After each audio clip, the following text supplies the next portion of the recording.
Hello aspirants, welcome to electrical white board. So कैसे हैं आप लोग? आई होप सभी अच्छे होंगे। सो गाइज आ गए हम आप लोगों के लिए मोस्ट फ्रिक्वेंटली आस्क्ड जो क्वेश्चन हैं जो कि यूपीपीसीएल में पूछे गए हैं। मतलब कहने का मतलब ये है कि प्रीवियस ईयर पेपर जो यूपीपीसीएल में हैं उनसे हमने फ्रिक्वेंटली आस्क्ड क्वेश्चन जो कि बार बार यूपीपीसीएल या अदर डिफरेंट एग्जाम में भी पूछे गए हैं वो हमने कलेक्ट किए हैं। उसका रीज़न ये है क्योंकि एक तरीका रहता है, हमारा बहुत सारा सिलेबस है बट स्टिल कुछ क्वेश्चंस ऐसे हैं जो रिपीटेड होते हैं। अगर आप वो करते हैं, उनकी प्रैक्टिस करते हैं, उनके कॉन्सेप्ट के आप अराउंड एनालाइज करते हैं तो उनके कॉन्सेप्ट के अराउंड भी क्वेश्चन आगे बनते हैं। तो इसलिए हमारी अप्रोच है कि यूपीपीसीएल से रिलेटेड जितनी भी प्रीवियस ईयर क्वेश्चंस हैं वो मैं डालूँ, हर वीडियो में अपना अपलोड करूँ। सो बट उसके लिए चाहिए आप लोगों का साथ। आप लोगों को वीडियो पसंद आए तो लाइक शेयर एंड कमेंट कीजिए। इलेक्ट्रिकल वाइट बोर्ड चैनल को सब्सक्राइब कीजिए ताकि अपकमिंग यूपीपीसीएल में जो प्रीवियस ईयर क्वेश्चंस है उसके ऊपर मैं फ्रीक्वेंटली वीडियो डालूंगा। उसमें प्रीवियस ईयर क्वेश्चंस एनालाइज करेंगे हम लोग, उनका डीएनए करेंगे, जिससे क्या हो जाएगा आप लोगों के लिए प्रिपरेशन करना बहुत ही ईजी हो जाएगा। ठीक है, अब यहाँ पे ये है कि ये जो क्वेश्चंस हैं मैं चाहूँ तो ऑलरेडी मेरे चैनल पे आप प्लेलिस्ट में जाके देख सकते हैं। जूनियर इंजीनियर के different JE, power grid, SSC JE and UPPCL के पेपर पड़े हैं प्रीवियस ईयर के, लेकिन उसमें आपको आंसर शो होता है तो उसमें आप क्वेश्चन को इतना एनालाइज नहीं करते। लेकिन ये क्या है, ये मैंने क्वेश्चंस जो हैं अपना इस तरीके से बनाए हैं कि इनमें आंसर नहीं है बट आप प्रिपरेशन कर रहे हैं, आपको पता है होगा कि ये क्वेश्चन ओरिजिनल क्वेश्चंस हैं जो कि प्रीवियस ईयर एग्जाम में पूछे गए हैं, आप देख भी सकते हैं। तो चलिए शुरू करते हैं। सबसे पहला हमारा क्वेश्चन है, if in a circuit breaker CB power system से क्वेश्चन है, the length of an arc increase, अगर आर्क की लेंथ बढ़ती है देन आर्क रेजिस्टेंस क्या होता है। देखो आर की लेंथ बढ़ने पे, जैसे R directly proportional to L होता है, नॉर्मली भी हमारा रेजिस्टेंस बढ़ता है लेंथ बढ़ने पे, ऐसे ही आर्क रेजिस्टेंस में लेंथ बढ़ने पे भी वो क्या करता है, इंक्रीज करता है रेजिस्टेंस। तो इस फर्स्ट जो क्वेश्चन है इसका आंसर हो जाएगा ए ऑप्शन, इसका करेक्ट हो जाएगा। यूपीपीसीएल 2016 में ये क्वेश्चन पूछा गया था। ठीक है, अब चलते हैं हम अपने नेक्स्ट क्वेश्चन की तरफ। नेक्स्ट क्वेश्चन है हमारा, निम्न विद्युत उत्पादन ग्रह में किसका वातावरण प्रदूषण पर सबसे कम प्रभाव होता है। देखो ये कहने का मतलब है, हिंदी में ही क्वेश्चन है लेकिन इंग्लिश में मैं ट्रांसलेट कर देता हूँ। जो गिवन आपके पावर प्लांट्स हैं उनमें कौन कम पॉल्यूशन फैलाता है, which one is least polluted. ठीक है, ये उसने पूछा है। तो यहाँ पे देखो साफ साफ इसका क्वेश्चन इजी है, 2015 में पूछा गया था। हमें पता है जल विद्युत गृह मतलब हाइड्रो इलेक्ट्रिक पावर प्लांट, क्योंकि वहाँ पे सारा ऑपरेशन वाटर से रिलेटेड है तो कोई पॉल्यूशन का मतलब नहीं है। आपके थर्मल पावर प्लांट हैं इनमें पॉल्यूशन होता है, आपके इवन जो न्यूक्लियर पावर प्लांट है उसमें रेडियो एक्टिव एलिमेंट्स के कारण उनसे भी प्रदूषण फैलता है। तो इसी वजह से जो हमारा लीस्ट मतलब पॉल्यूटेड पावर प्लांट है वो है हाइड्रो इलेक्ट्रिक पावर स्टेशन, जो कि जल से ऑपरेटेड है, वाटर ऑपरेटेड पावर प्लांट है। तो ये क्लीन है, इसलिए ये काफ़ी अच्छा है। इसी पर्पज से हम बोल सकते हैं कि ये अच्छा भी है। अगले क्वेश्चन की तरफ चलते हैं, विच of the following statement is incorrect, इनमें से कौन से कथन गलत है ये हमें बताना है। Which one statement is incorrect ये बताना है हमें। सबसे पहला स्टेटमेंट है, uranium is radio active material. Obviously uranium एक रेडियो एक्टिव सामग्री है, उस यूरेनियम का प्रयोग होता है आपके न्यूक्लियर पावर प्लांट में और ये रेडियो एक्टिव एलिमेंट है, सबको पता है। अगला है, anthracite is the best form of coal. Even ये भी क्वेश्चन इंडिविजुअल यूपीपीसीएल ने पूछा था अभी जो लेटेस्ट एग्जाम हुआ था उसमें, कि विच कोल हैज बेस्ट फॉर्म, तो वो उसका आंसर था एंथ्रासाइट। ठीक है, काफी बच्चों ने गलत भी किया था, उनको पता नहीं था। तो क्वेश्चन में से क्वेश्चन ऐसे बनता है और इसी को हमें एनालाइज करना है। Anthracite is the best form of coal ये बोलेंगे हम। अब है, solar energy is pollution free. सबको पता है सोलर एनर्जी से पॉल्यूशन नहीं होता है, तो बाकी हमारे तीनों ऑप्शन सही हो गए, हमें एक गलत ऑप्शन को चूज करना था। तो इसने पूछा है, wind energy is a conventional source of energy. तो ये कन्वेंशनल सोर्स ऑफ एनर्जी नहीं है, ये non conventional source of energy है। ठीक है, तो इसलिए ये ऑप्शन हमारा सही हो जाएगा और ये स्टेटमेंट हमारा गलत हो जाएगा। अगले प्रश्न की तरफ चलेंगे। ये ट्रांसफार्मर अधिकतम दक्षता पर कार्य कर रहा है और उसकी लो हानि इतनी है, 1000 वाट है, तो ताम्र हानि कितनी होंगी। हिंदी में क्वेश्चन है, इंग्लिश में ट्रांसलेट कर देता हूँ। A transformer is working on maximum efficiency if the iron loss is 100 watt then what would be the copper loss. Copper loss पूछ रहा है, अगर आयरन लॉस 1000 वाट है, सॉरी तो अगर मैक्सिमम एफिशिएंसी पे काम कर रहा है तो हमें बताना है। देखो मैक्सिमम एफिशिएंसी की कंडीशन में हमारा क्या हो जाता है, सीधा सीधा मैक्सिमम एफिशिएंसी पे कब काम करता है, जब हमारे कॉपर लॉस मतलब Cu लॉस जो है हमारे वो बराबर हो जाते हैं आयरन लॉस के, ठीक है। तो तब ट्रांसफार्मर हमारा वर्क करता है मैक्सिमम एफिशिएंसी पे। तो अगर हमारे क्या लो हानि मतलब आयरन लॉस हमारे 1000 वाट हैं, तो हमारी कॉपर हानि भी कितनी हो जाएगी, कॉपर लॉस भी हमारे 1000 वाट हो जाएंगे।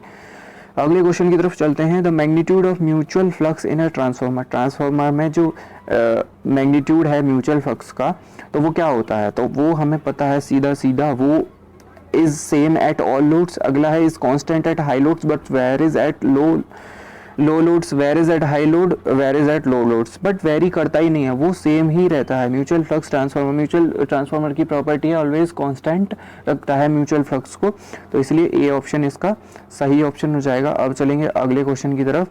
तो अगला क्वेश्चन है हमारा, which of the following is are the requirements of a good transformer oil. तो ट्रांसफार्मर ऑयल, अच्छे ट्रांसफार्मर ऑयल की क्या रिक्वायरमेंट्स होनी चाहिए, हम क्या किस तरीके से सिलेक्ट करेंगे, तो क्या होना चाहिए, देखो लो विस्कोसिटी, लो वोलेटिलिटी, हाई वोलेटिलिटी, ठीक है, मतलब वाष्पशीलता।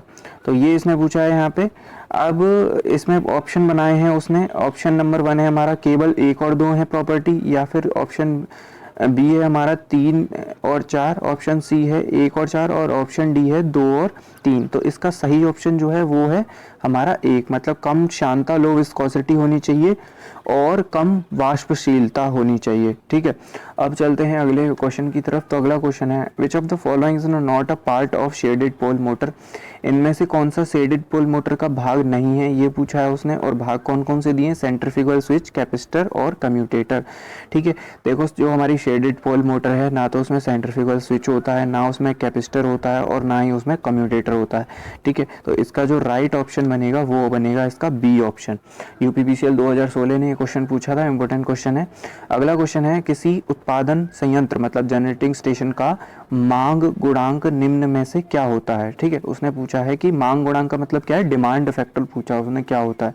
तो देखो डिमांड फैक्टर हमारा लेस देन 1 तो होता है, इसलिए इसका क्या फॉर्मूला बनता है, maximum demand upon connected load. आप ऐसे भी याद रख सकते हैं कि इतना याद रखिए कि सभी मोस्टली लेस देन 1 ही होते हैं, डाइवर्सिटी फैक्टर ग्रेटर देन 1 होता है। अब आपको इतना तो माइंड में आ जाएगा कि मैक्सिमम डिमांड और कनेक्टेड लोड से रिलेटेड है। कंफ्यूजन यहाँ होती है connected load upon maximum demand है या maximum demand upon connected load है। अगर हमने connected load upon maximum demand किया तो ग्रेटर देन 1 हो जाएगा, जो सही नहीं है। लेस देन 1 के लिए क्या होगा, maximum demand upon connected load. तो यहाँ पे इसका ऑप्शन बनेगा बी ऑप्शन। अब चलेंगे अगले प्रश्न की तरफ। लक्स निम्न में से किसकी इकाई है, यूटिलाइजेशन ऑफ इलेक्ट्रिकल एनर्जी का क्वेश्चन है, यूपीपीसीएल 2013 ने पूछा था।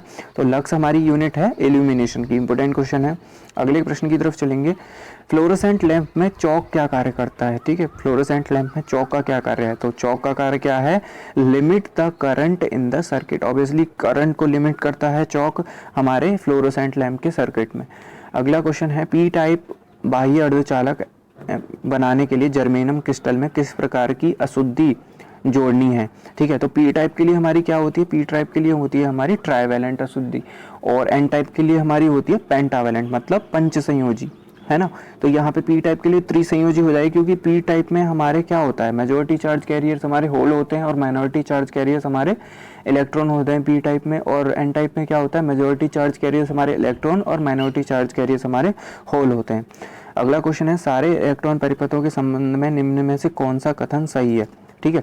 ये इलेक्ट्रॉन परिपथों के संबंध में, इलेक्ट्रॉन सर्किट के संबंध में वो कौन सा वो पूछ रहा है, कौन सा कथन सही है वो हमें बताना है। तो पहला है ammeter based junction is always reversed बाइस, ठीक है। दूसरा है collector based junction is always forward बाइस, ammeter based junction is always forward बाइस। तो अमीटर बेस्ड जंक्शन हमेशा क्या होता है, फॉरवर्ड बाइस होता है। ये गलत ऑप्शन है हमारे, ये ट्रांजिस्टर का पार्ट है, तो हमने अच्छे से पढ़ा है कि मीटर बेस्ड जंक्शन हमेशा फॉरवर्ड बाइस ही होता है। अगला क्वेश्चन है, प्रेरण मोटर अधिकतम निर्गत मैक्सिमम पावर आउटपुट कब प्रदान करेगी, कौन सी motor, induction motor maximum power कब प्रदान करेगी, ये हमें बताना है। तो देखो जब क्या होता है, लोड रेजिस्टेंस मतलब RL जो है हमारा इक्वल हो जाता है equals to stand still leakage impedance of the motor, तो तब हमारी मोटर क्या करती है, मैक्सिमम पावर आउटपुट प्रदान करती है। ये क्वेश्चन यूपीपीसीएल 2013 में पूछा गया था इंडक्शन मोटर से। अगला क्वेश्चन है आकृति में दिखाए गए नेटवर्क के लिए 8 ओम प्रतिरोध में धारा का मान ज्ञात कीजिए। BEE से क्वेश्चन है। देखिए इतना इसको वो मतलब बहुत ही सिंपल क्वेश्चन है ये, इसको पेन उठाने की ज़रूरत नहीं है, हालांकि एक न्यूमेरिकल है बट पेन उठाने की ज़रूरत नहीं है। देखो साफ साफ दिखाई दे रहा है कि 48 वोल्ट का सोर्स लग रहा है और हमें 8 ओम में करंट बतानी है। तो यहाँ पे देखो कि ये 20 ओम के अक्रॉस, और देखो ये दोनों सीरीज में 12 और 8 हमारे सीरीज में है, ठीक है। तो 12 और 8 तो 20 हो गए, ऐसे ही जोड़ो मत, आप अपने माइंड में सोच लो कि 12 8 20 हो गए, ठीक है। और ये 20 और ये 12 और 8 20 मिलके ये दोनों पैरेलल में हैं, ये इससे जुड़े हैं ऐसे करके यहाँ से, ठीक है। तो ये जुड़े हैं तो ये 12 8 20 20 मतलब पैरेलल में हो गए, कुल मिला के बात होगा ये 20 पैरेलल में और ये 12 8 मिलके ये 20 इसके पैरेलल में हो गया, ठीक है। अब पैरेलल में हो गया और हमें पता है कि 20 ओम के अक्रॉस सप्लाई कितनी है, 48 वोल्ट है। तो ऑब्वियसली इस वाले 20 ओम के अक्रॉस भी सप्लाई कितनी होगी, 48 वोल्ट ही होगी, दोनों के अक्रॉस पैरेलल में वोल्टेज समान रहती है। अब यहाँ पे ये देखो कि दोनों का इक्विवेलेंट रेजिस्टेंस कितना हो गया, क्योंकि I बराबर हमें निकालना है, I बराबर होगा हमारा V/R, ठीक है। V हमें 48 पता है, इक्विवेलेंट रेजिस्टेंस निकाल लो तो 20 ये और पैरेलल में 20 ये, तो 20 20 का पैरेलल में कितना बनेगा, 20 20 पैरेलल में बनेगा हमारा 10, सीधा हमें पता है फॉर्मूला, ठीक है। 20 20 का पैरेलल में 10 बनेगा। तो अब ये बात हुई कि I बराबर V/R मतलब V 48 और R कितना हो गया तुम्हारा 10, तो करंट कितनी हो गई 4.8 करंट हो गई, 4.8 एम्पियर हमारी करंट हो गई। लेकिन ये टोटल करंट हुई। अब ये तो दो भागों में बटेगी, ऑब्वियसली पैरेलल सर्किट में करंट तो बढ़ती है, लेकिन वही करंट 12 ओम से जाएगी, वही करंट 8 ओम से जाएगी, दोनों सीरीज में है, सीरीज में धारा समान रहती है, ठीक है। तो इसी प्रकार वो 4.8 करंट दो पार्ट्स में सीधा सीधा बढ़ जाएगी क्योंकि दोनों रेजिस्टेंस समान है, तो कितनी हो जाएगी 2.4 एम्पियर। तो इसका जो सही आंसर बनेगा वो बनेगा 2.4 एम्पियर। इजी क्वेश्चन है बहुत ज़्यादा। अगला प्रश्न है एक चालक जिसका प्रतिरोध R है खींचकर लंबाई में दूना कर दिया गया, नए चालक का प्रतिरोध कितना होगा। ये क्वेश्चन पूछा जाता है काफ़ी। देखो जब भी खींच के, वैसे तो R directly proportional to L होता है, लंबाई के डायरेक्टली प्रोपोर्शनल, लेकिन जब भी कोई चालक को खींच कर बढ़ाया जाता है तो एक फॉर्मूला है डायरेक्ट, N R बराबर जो है N² R हो जाएगा, मतलब जितना खींचा उसके हिसाब से उसका स्क्वायर का गुना हो जाएगा। तो कितना खींचा 2 गुना, दूना किया तो 2 का स्क्वायर कितना हो गया, 2 का स्क्वायर 4, तो इंटू R, तो कितना हो जाएगा 4R, 4R इसका राइट ऑप्शन हो जाएगा। अगला क्वेश्चन है हमारा IE नियम के अनुसार उच्च दाब लाइन मतलब हाई वोल्टेज लाइन के में सबसे नीचे वाले तार की जमीन से दूरी कितने से कम नहीं होनी चाहिए। तो हाई वोल्टेज लाइन में जो सबसे नीचे वायर जा रहा है हमारा, उसकी दूरी कितनी 20 फुट से कम नहीं होनी चाहिए। ये थ्योरेटिकल क्वेश्चन है, याद रखने वाला क्वेश्चन है, पर क्यों शामिल किया मैंने इसको, क्योंकि रिपीट होगा तो इसमें कोई कॉन्सेप्ट नहीं है, आपको याद रखना पड़ेगा। अगला प्रश्न है घरेलू संस्थापन मतलब होम वायरिंग जो हम करते हैं, डोमेस्टिक वायरिंग का आकलन तैयार करते समय भार लोड किस श्रेणी में विचार किया जाता है। तो जब भी हम कैलकुलेट कर रहे हैं घर के लोड को, तो क्या इंडक्शन केवल यूज, इंडक्टिव लोड यूज होगा केवल, रजिस्टिव या इंडक्टिव, रजिस्टिव ओनली या रजिस्टिव कैपेसिटिव। तो हमेशा कौन सा घर में इंडक्टिव लोड होता है हमारा, पंखा वंखा, तो रेजिस्टेंस भी होता है, तो रजिस्टिव एंड इंडक्टिव दोनों ही लोड हमारे कैलकुलेट किए जाएंगे। अगला क्वेश्चन है श्रेणी और समांतर RLC अनुनादित परिपथ रेजोनेंट सर्किट मतलब series and parallel resonant circuit RLC दोनों में कौन सा समान गुण होता है, दोनों का एक गुण बताना है। तो देखो एक बोथ ड्रॉ मैक्सिमम करंट, ऐसा नहीं है एक मैक्सिमम करता है एक मिनिमम करता है, बोथ ऑफर मिनिमम इंपीडेंस, ऐसा भी नहीं है एक मैक्सिमम एक मिनिमम, बोथ मैग्नीफाई करंट, ऐसा भी नहीं है। लेकिन क्या होता है पावर फैक्टर यूनिटी होता है बोथ केस में। और हमसे कोई पूछे भी ना कि व्हाट इज रेजोनेंस, रेजोनेंस का मीन क्या है एंड रेजोनेंस क्यों करते हैं हम, तो हमें चाहिए यूनिटी पावर फैक्टर, तो रेजोनेंस का सीधा संबंध यूनिटी पावर फैक्टर से है, हम उसको उसी से हम उसको डिफाइन करेंगे। अगला क्वेश्चन है डीसी जनरेटर में उत्पन्न विद्युत वाहक बल का मान जानने के लिए निम्न में से क्या मालूम होना आवश्यक है। तो देखो E बराबर हमारा क्या होता है, फॉर्मूला है P5ZN 60 × A, P number of poles, flux, number of conductor, speed और number of parallel ways A, ठीक है। तो ये सब हमें फॉर्मूले से पता है। तो यहाँ पे flux, number of conductor, speed and number of parallel paths, ये सब इसी में है, ऑब्वियसली A ऑप्शन में। बाकी में तो फ्लक्स, स्पीड, नंबर पोल्स ही हैं, फ्लक्स नंबर ऑफ पोल्स पर हैं तो, पर सारी चीज़ें नहीं है, सारी चीज़ें A ऑप्शन में है, तो इसका A ऑप्शन सही हो जाएगा।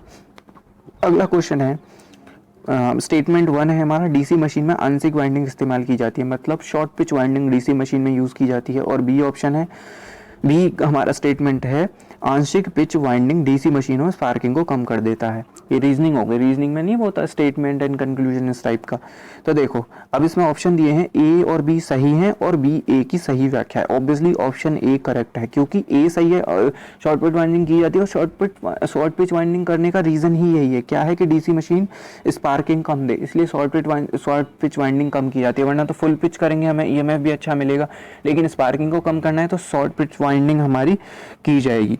तो गाइज ये थे हमारी तरफ से आप लोगों के लिए इंपॉर्टेंट क्वेश्चन। हम चाहते हैं इस लॉकडाउन में, इस कोविड-19 के समय में आप अपनी सेफ्टी रखें और अपनी पढ़ाई जारी रखें।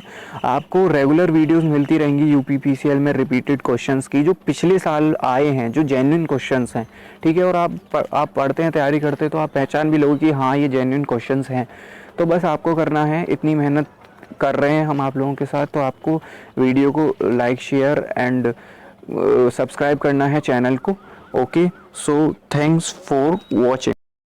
Hello aspirants.